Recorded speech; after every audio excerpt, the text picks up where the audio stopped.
My name is Leanne Mullen. I am a TV station manager at Egg Harbor Township School District, and I believe I have at least one student in here, and I'm going to pretend that we're just not going to look at any comments. But hi, Kevin. Anyway, so thank you very much for joining. And what I want to do is talk a little bit about Gaucher type 2 and type 3, because that was our topic for this evening. And depending how the conversation goes, if you want to circle back around to type 1, or I do know we have at least one family on here that have a family member with type 3. So if we end up, talking a little bit, I'd be able to relay some of the answers of what, from what my knowledge is, and also we can talk to some of the patients who might be logging in here.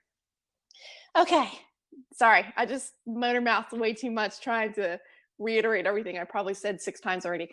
So Gaucher. So we talked about last time how it's a lysosomal storage disorder. The biggest thing I have kind of a hard time expressing is Gaucher type 1 out in like the normal world or the scientific world. I tend to say Gaucher type 1 is like the mild case. I kind of have a problem calling it mild because for a lot of people it's nowhere near mild and actually be really detrimental. Granted, there are some people who are absolutely fine, don't figure out that they even have Gaucher until they're well into adulthood. But there are some people who are very, very sick, and even some who don't look like they're sick, like me, for example, with Gaucher type 1. But so I'm going to shy away from calling it mild and just call it less severe compared to type 2 and type 3. And also to say that I don't want to downplay what patients with type 2 and type 3 go through, because if you're not familiar with Gaucher, specifically Gaucher type 2 or type 3, just the little bit of reading that I did before I got on here to get me back up to speed on Gaucher, I knew a lot of it, but there were some symptoms that I didn't realize were part of it. So to back up, Gaucher being a systemic disease, meaning that it attacks several different systems. We're already familiar with the fact it goes after your liver and your spleen and your bone marrow. But there's also with Gaucher type 2 and type 3, the neurological component. And I've said before, people or families who find out their child has Gaucher type 2, they usually don't live past 2 or 3 years old. And I can't imagine what that'd be like as a parent when they come out, look like they're perfectly healthy, or, maybe you don't even have Gaucher in your family, never even heard of it. And all of a sudden you just found out that your child has this disease that's frankly going to end their life and be very painful. And it's going to be very hard to watch, because you can actually see over time how they were able to move on their own and function on their own. And you're seeing them hit the milestones and everything, to all of a sudden that they start going backwards, and you can see their eyes begin to cross because the eye movement issues that go with Gaucher type 3. And you can actually visually see some of the neurological effects that are taking over. And I can't imagine what that'd be like as a parent. And then to throw in there that type 3 is kind of like a hybrid of type 1 and type 2. Usually, in at least as far as I understand, keep in mind, I'm not a medical doctor. This is just from being an advocate of the Gaucher community and from talking to other Gaucher family members. So anything I say, just keep in mind, this is from patient experience, not necessarily with a medical background. I do want to stress that. But type 3, unless you have a reason, like you did a family tree, or you had a bunch of other medical conditions leading up to and you weren't diagnosed, I found that a lot of people tend to not be diagnosed with type 3 until they're at least into like their preteen, teenager years.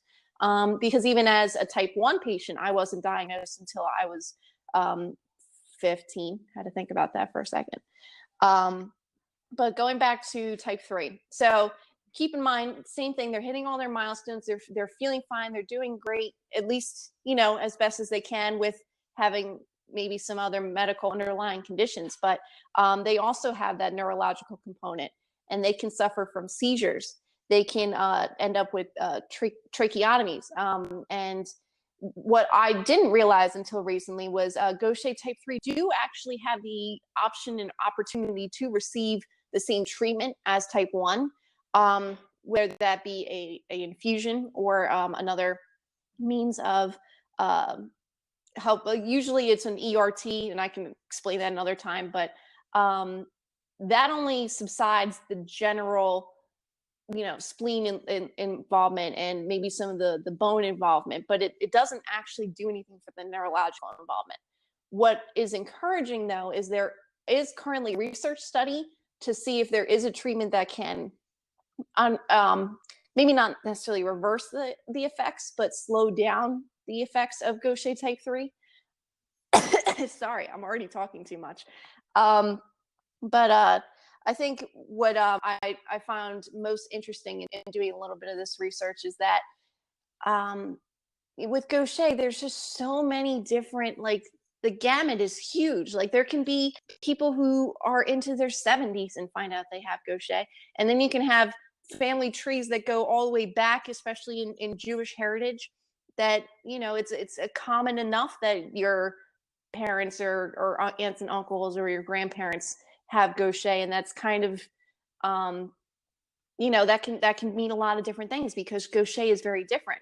I met one gentleman who was a twin, and his twin brother was in a wheelchair. He was breaking bones all the time, and they're identical twins, but the other twin, even he's walking around, he doesn't even actually receive any kind of treatment at all because he's got such a mild case, he doesn't require any kind of medical intervention, just kind of monitors it, make sure his spleen and liver aren't getting any bigger. But yeah, other than that, just kind of, general monitoring and that sort of thing. My dog, I think, is actually itching underneath the table, and I think my phone was moving too much. Sorry. I am kind of monitoring for questions. I forgot to bring that up earlier. For those who are here for the first time, if you happen to have an iPhone, there's an option for you down in the right-hand corner to comment. So feel free if you have a question or anything you want to add, and then I can relay that back to the group that we have. To Ed, to answer your question, I touched on this a little bit, but there are clinical trials for Gaucher. Right now, the one that I'm most familiar with is just from what I've had to look up the last few days. There is something going on with type 3. I can't say how it's going because I don't know. I'm not a Gaucher type 3 patient, but I would recommend that there is the Gaucher Facebook. There is the Gaucher Yahoo group that you can be added to. And there's lots of resources on the National Gaucher Foundation website. I really would recommend that you check out because they do update when there are new trials available, and also just general surveys if you have any questions on that. And I would say, as far as being easy to find out, that National Gaucher Foundation tends to keep their list going. They generally cater more to Gaucher type 1 because it is the more popular diagnosis than type 2 and type 3, especially being that types 2, they only live so long that they don't get to see adulthood. So they just, until that becomes a more of a focus, I think you'll find that they're gonna do more research on type 3 and see how that goes, and then they're gonna move into type 2 once they see the neurological impact. But feel free, if there's any Gaucher family members on here, if there's anything you want to add that I can share to everybody else who's listening, I'd be happy to share whatever message you have. I think that's really where I wanted to go with this for right now, is just to introduce you to the 3 types of Gaucher disease, and that there are resources. I think one of the really, really cool things about being a Gaucher patient is the fact that we are such a tight-knit little community. Like, I'm friends on Facebook with a bunch of these people, especially in the last couple of weeks when I've been trying to do this research. I've gotten really positive feedback. I know that Wayne, Teresa, I hope you're watching, because I really appreciate the fact that you've been very supportive of me with this so far. And Anne-Marie last week with the GauchersChat.com. It's really, you guys have been super, super supportive with this. And I want to say that we're going to also continue, even though this was kind of like my test field to see, what the interest is and where we can go from here. I'm looking to do Crohn's disease next time. So I actually have a patient testimony already that I'm going to be referring to a lot about her experience. And again, just like Gaucher, Crohn's can be someone who doesn't barely ever have any symptoms, or once they're diagnosed, they're pretty much fine. to this woman actually had two surgeries where she was in the hospital for a month at a time. So I really appreciate the fact that you guys have been tuning in every week. My plan at this point is to take the week off next week. Gonna be going to Florida for a week, but you know, if you guys want to keep talking, I don't mind broadcasting from Disney. That's not a big deal.